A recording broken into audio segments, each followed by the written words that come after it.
na carta do apóstolo Pedro, capítulo de número 2, a partir do verso de número 11. Amados, peço-vos, como a peregrinos e forasteiros, que vos abstenhais das concupiscências carnais que combatem contra a alma, tendo o vosso viver honesto entre os gentios, para que naquilo que falam mal de vós, como de malfeitores, glorifiquem a Deus no dia da visitação, pelas boas obras que em vós observem. Sujeitai-vos, pois, a toda a ordenação humana, por amor do Senhor, quer ao rei como superior, quer aos governadores, como por eles enviados para castigo dos malfeitores e para louvor dos que fazem o bem. Porque assim é a vontade de Deus, que fazendo o bem, tapeis a boca à ignorância dos homens loucos, como livres, e não tendo a liberdade como cobertura da malícia, mas como servos de Deus. Honrai a todos, amai a fraternidade, temei a Deus, honrai o Rei. Texto em que nós continuamos observando com os irmãos que Pedro está realmente escrevendo a um grupo de irmãos que faziam parte da igreja de nosso Senhor Jesus Cristo e que estavam espalhados pelo mundo, E pela atitude, pelo comportamento deles, eram pessoas diferenciadas em relação aos demais. E por esta razão, eles eram perseguidos, maltratados, tá bom? E sofriam dentro da sociedade. E isto, naquela ocasião, estava fazendo com que muitos até perdessem o ânimo. Então, o Senhor Deus, pelo seu Espírito Santo, inspirou Pedro a escrever a esses grupos de irmãos com uma exortação, ou seja, para um despertamento do ânimo, e o povo então soubesse quem realmente eles eram dentro daquela sociedade em que eles estavam inseridos. E agora no verso 11, vocês percebem como que o apóstolo Pedro, ele repete essa expressão, colocando a mensagem que nós lemos ontem. O Pedro, ele colocou a igreja, ele colocou o povo de Deus como pedras vivas, que eram alinhados pela pedra de esquina, a principal pedra de esquina, e os colocou como casa espiritual, que era edificada para a morada do Espírito Santo do Senhor. Colocou também como um edifício que está sendo edificado, e como sacerdotes reais que deveriam estar prontos a oferecer a Deus sacrifícios espirituais. E agora ele volta à metáfora de peregrinos e forasteiros, e que nesse caso deveriam estar então se abstendo. Olha só a expressão, que vos abstenhais. Então, primeiro, o que é o peregrino? Ora, o termo aqui quer dizer alguém que vive em uma terra que não é sua, que não mora, meus irmãos, permanentemente no lugar onde se encontra. O crente, ele está distante do seu lar. E daí nós podemos fazer uma analogia com o ministério de Jesus, quando aqui esteve pregando a palavra, ensinando a palavra. Esta terra era o lugar onde Jesus permaneceria? Não, Jesus ele veio aqui com um propósito, ele veio aqui para cumprir uma obra predeterminada por Deus, pelo Pai. Ele veio para fazer a vontade do Pai. Jesus viveu aqui os seus 33 anos, não é verdade? Mas ele não era daqui. Jesus era do céu. O Senhor deixou a sua glória e veio à terra para aqui então realizar a vontade do Pai, que nada mais é do que nos resgatar também desse mundo terrível. Esse mundo também não é o nosso lugar. Nós não somos daqui. Nós somos forasteiros. Por ora, nós somos peregrinos. Por um momento estamos na terra, mas este não é o nosso lugar. O nosso verdadeiro lugar é lá com o Senhor, lá onde Ele está agora. E um dia Ele voltará para nos buscar e vai nos tirar deste lugar e nos levará para estar com Ele. Portanto, não se iludam com esta vida, que às vezes de 60, 70, ou às vezes até alguns chegam a 100 anos, tá bom? Mas vai passar, o tempo voa. Vocês estão percebendo como que o tempo ele está passando rapidamente? Pois bem, daqui a pouco, você que é mais novo, daqui a pouco você vai se ver com seus 60 anos, daqui a pouco vai se ver com seus 80 anos. Ainda louve a Deus por chegar nessa idade, não é? Mas esta caminhada vai terminar. E quando ela terminar, qual é o teu destino eterno? Para onde você vai quando esta caminhada terminar? Pois aqui na terra está tudo preparado, vai acabar. Então, a questão não é se vamos morrer ou não. Isto vai acontecer. A questão é, depois disso, para onde iremos? Qual que é o lugar que está reservado? Então Jesus, ele veio para nos resgatar deste mundo e nos reconciliar com Deus. E nessa reconciliação, garantir para nós o passaporte, para que nós possamos, naquele grande dia, ser chamados pelo nome. E então, sim, a verdadeira vida vai começar, que é a vida eterna. Aí, sem mais essa passagem, seremos eternos, assim como o nosso Deus, ele é eterno. Portanto, somos peregrinos, forasteiros. A expressão forasteiros quer dizer exilados. Então, aquele que está exilado, um dia ele vai deixar o exílio, ele vai voltar para a terra natal. E a nossa terra natal, repetimos, é a cidade celestial, onde um dia nós vamos cantar o hino da vitória. Agora, enquanto estamos neste mundo, peregrinando, estamos aqui exilados, qual que é a recomendação? Vos abstenhais, ou seja, estáis distante de, conserve-se longe de o quê? Daquilo que é próprio desse mundo, das coisas ruins desse mundo. Este mundo combate contra Deus, blasfema de Deus, zomba de Deus. Nós não fazemos parte deste mundo, devemos estar distante dele, longe dele, embora estejamos inseridos. Quero relembrar mais uma vez com vocês a palavra do Senhor Jesus na sua oração ao Pai. Não quero, Pai, que os tire do mundo, mas que os livre do mal. Qual é o mal? O mal maior é estar alinhado com este mundo, é viver, é falar como o mundo fala, é se comportar como o mundo se comporta. Não, o mundo está destinado à perdição eterna.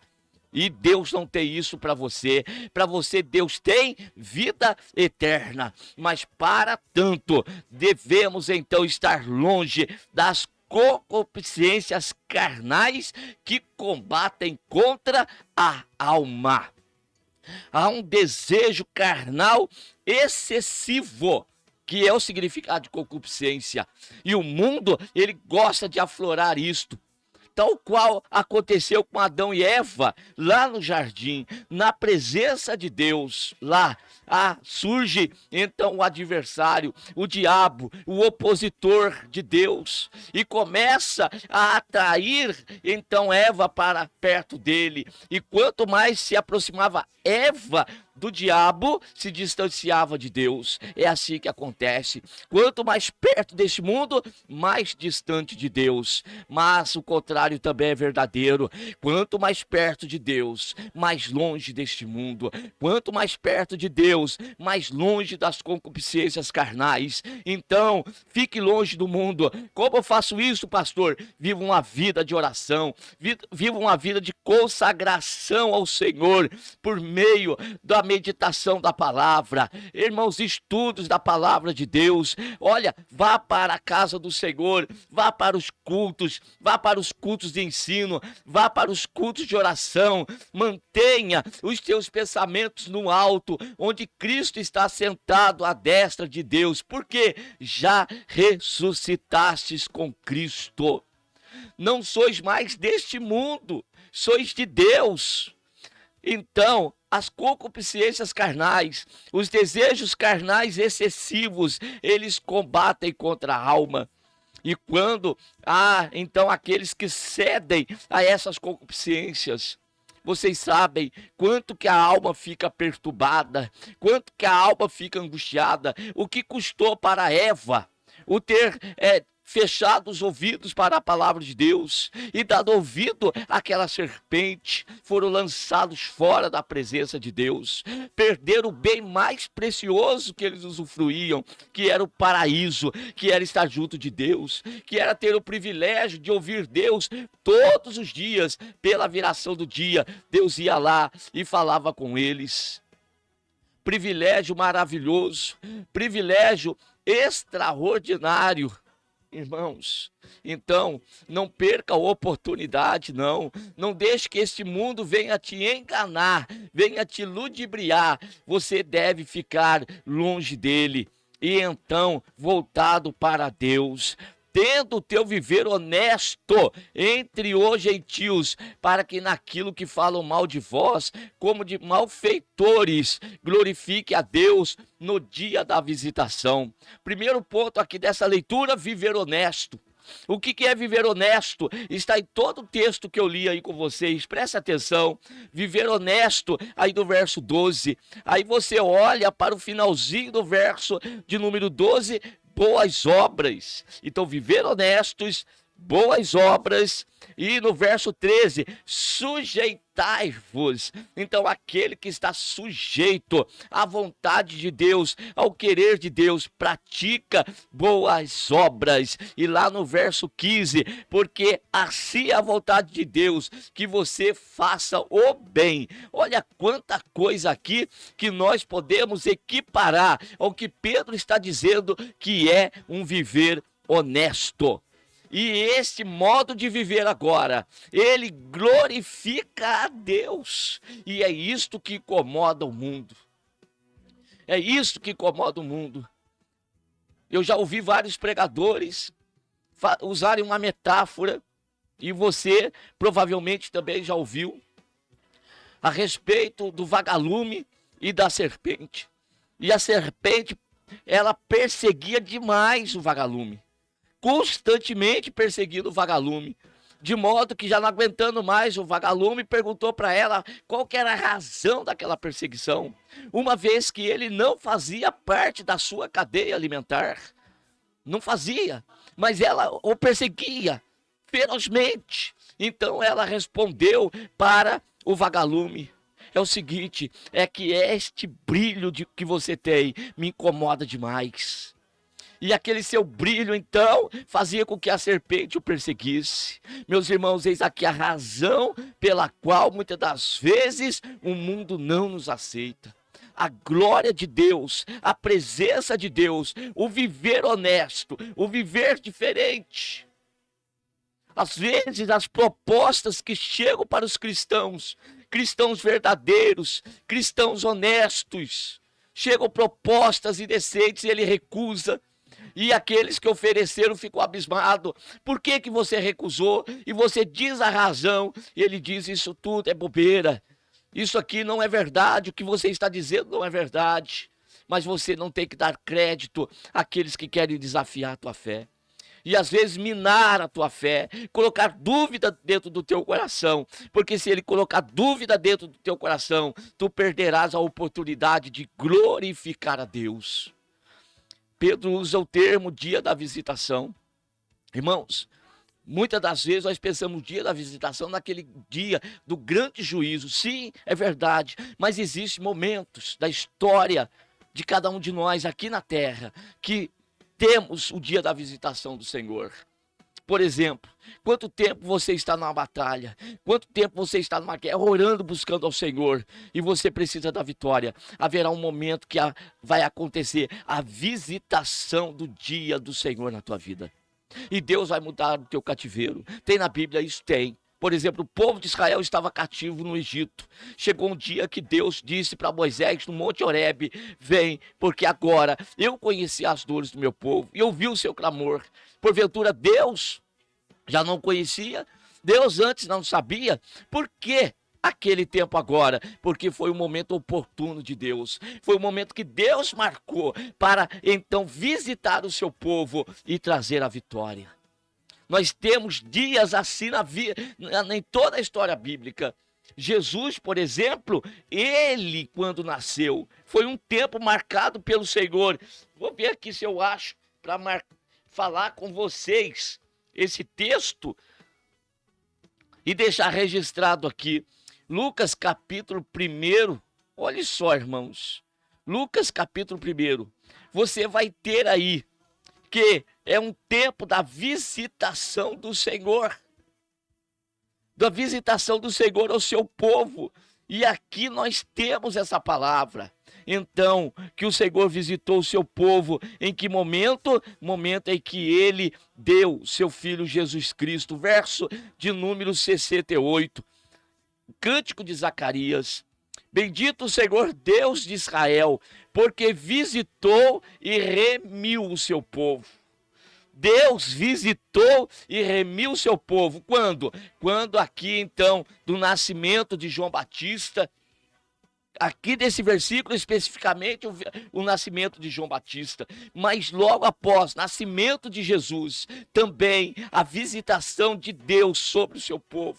Existem momentos em que Deus marcou para a sua visitação. Deus vai visitar a tua vida. Deus vai visitar os teus negócios. Deus vai mudar o teu cativeiro. E neste momento que Deus fizer, você tem que estar pronto para para que as pessoas que te perseguem glorifiquem a Deus. Não somos nós que vamos glorificar, são aqueles que estão nos observando, são aqueles que estão ao nosso redor. Estes vão glorificar a Deus, porque verão o grande poder de Deus se manifestando e mudando a nossa história. Glorifiquem a Deus pelas boas obras que em vós observem. Foi perseguido, foi maltratado, mas foi paciente. E agora está tendo uma nova experiência com Deus.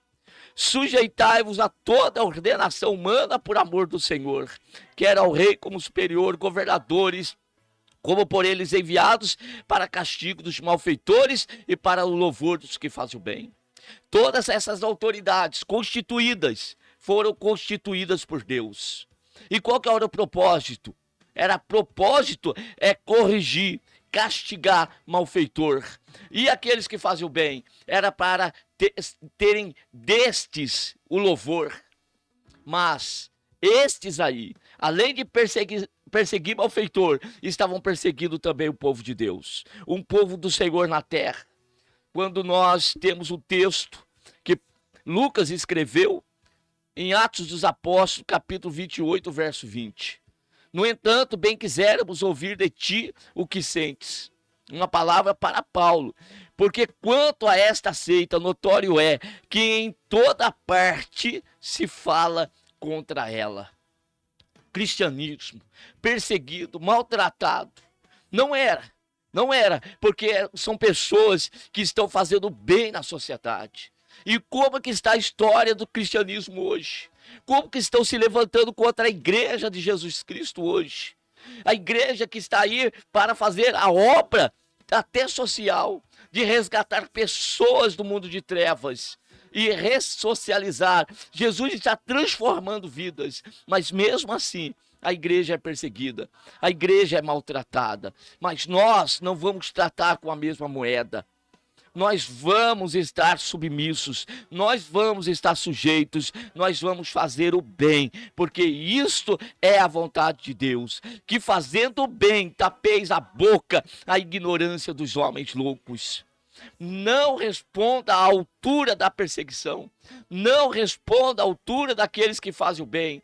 Trate o mal com o bem, diz Paulo aos Romanos. Este é o comportamento cristão. Não adianta estar na igreja, se alegrando, batendo palma, às vezes pulando, você que é pentecostal, pulando na igreja, mas às vezes o comportamento dentro da sociedade, dentro da família de pessoas não crentes, você tem um mau testemunho. Isto não glorifica a Deus, isto não agrada a Deus. Tire da tua boca a raiva, aquelas palavras torpes, aquelas palavras de momento de ira. Não pode haver. Você foi transformado, você é lavado e remido pelo sangue de Jesus. Fecha a tua boca, deixe o Senhor Deus trabalhar por você. Deixa o Senhor agir na tua causa. Você fique calmo, fique tranquilo, descanse no Senhor. Descanse no Senhor. Não haja com as tuas próprias mãos. A vingança sempre pertence a Deus. Deixe Deus agir, deixe Deus trabalhar. E então, você quieto, você sofredor, você vai tapar a boca à ignorância dos homens. Como livres e não tendo a liberdade como cobertura da malícia, mas como servos de Deus. Olha só.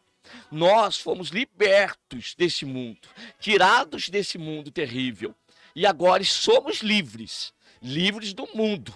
Mas não somos livres totalmente, porque somos servos de Deus. E quando nós usamos o termo servo aqui, é que nós temos um dono. Quem é o nosso dono? É Deus, o Todo-Poderoso. Foi Ele que pagou o preço do resgate lá de onde nós estávamos e nos libertou, é verdade, mas não tome essa liberdade que Ele te deu para você querer fazer aquilo que quer. Agora eu sou servo de Deus, eu não preciso me submeter a governador, eu não preciso me submeter a rei, eu não preciso me submeter a chefe, eu não preciso me submeter a líder nenhum, eu não preciso submeter a pastor. Não tome essa liberdade para pecar contra Deus. Você continua agora sendo servo, você não é mais do mundo, mas você é servo de Deus. Portanto, submeta-te, sujeite-te à vontade de Deus, ao querer de Deus. É engraçado. Às vezes o homem lá fora no mundo, ele é escravizado, ele é oprimido. Ele não faz o que faz lá fora porque simplesmente quer. Você acha que quem fuma, fuma porque quer? Você acha que quem se droga porque quer? Não, quem está desgraçando com a sua vida lá fora, com família, faz isso porque quer? Não, ele está escravizado, ele está sendo constrangido a fazer isso. Às vezes quer sair dessa vida miserável e não consegue. E alguns o Senhor tira de lá, traz para a sua presença. E de repente a pessoa está cheia de si agora, não se enche mais de Deus, se enche de si. E acha que agora pode fazer o que quer. Você não pode fazer o que quer. Você tem que fazer aquilo que é a vontade de Deus. Procure fazer aquilo que é a vontade de Deus. Não é Deus que vai fazer o que você quer. Não é Deus que vai operar conforme você quer. Você tem que andar conforme a vontade de Deus. Se você quer vitória, se você quer resposta de Deus, se você quer ser honrado por Deus, você precisa buscar saber qual que é a boa vontade de Deus para a tua vida, para que assim você seja abençoado, para que assim você seja próspero. Larga a mão de ser duro de coração, deixa o Espírito Santo amolecer esse coração. Então, como livres e não tendo a liberdade por cobertura da malícia, mas como servos de Deus, servos de Deus, honrai a todos, amai a fraternidade, temei a Deus, honrai o rei. O nosso contexto hoje, nós não temos rei, não é verdade? Mas nós temos líderes, nós temos pessoas para as quais você que é um jovem, que um adolescente que está me ouvindo, você tem os seus pais, aos quais devem honrar, aos quais deve obedecer. Você tem irmão, você que está na igreja, você tem os seus irmãos, então amai a fraternidade, temei a Deus, honrai a todos, pois Deus está observando. E então, no dia da visitação, no dia que Deus então tem o momento oportuno, isto tudo vai ser pesado na balança. Você quer a bênção? Você quer vitória? Quer vitória? Então observe esta palavra, que ela esteja guardadinha aí no teu coração. E depois você vai ter a oportunidade de ouvir, de assistir novamente isto aí no YouTube, tá bom? Deus abençoe a todos em o nome santo de Jesus Cristo.